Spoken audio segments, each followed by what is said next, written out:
అధ్యక్ష కొంతమంది ఇక్కడి నుంచి అమెరికాకి వెళ్ళారు, వాళ్ళకి బోర్ ఉన్నాయి, వేరే దేశాలకు వెళ్ళారు, వేరే రాష్ట్రాలకు వెళ్ళారు.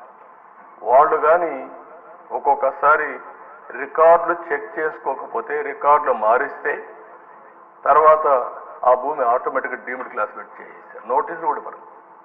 ఇలాంటి చాలా ఉన్నాయి అధ్యక్ష. ఏది ఏమైనా మేము చెప్పాం, చెప్పిన తర్వాత చాలా స్పష్టంగా హామీ ఇచ్చాం.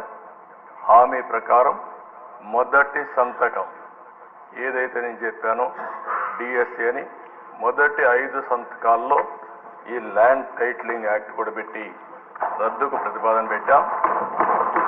మొదటి క్యాబినెట్లో దీన్ని ఆమోదించాం. మొదటి అసెంబ్లీలో దీన్ని మళ్ళా ఈ చట్టాన్ని రద్దు చేయడానికి ఇది ప్రవేశపెట్టాం. ఇది మా చిత్తశుద్ధిని మరొక్కసారి తెలియజేసుకుంటూ సభ్యులందరూ కూడా దీన్ని ఏకగ్రీవంగా బలపరిచి ఈ నల్ల చట్టానికి మంగళం పాడాల్సిందిగా మరొక్కసారి ప్రార్థిస్తూ, ఈ ప్రభుత్వం ఏ మాత్రం కూడా అజాగ్రత్తగా ఉండం, ప్రజల ఆస్తులు కాపాడుతాం, ప్రాణాలకు రక్షణగా ఉంటాం. ఇలాంటి చట్టాన్ని ఎట్టి పరిస్థితుల్లో ఆమోదించమని మరొకసారి తెలియజేసుకుంటూ మీ దగ్గర సెలవు తీసుకుంటాం.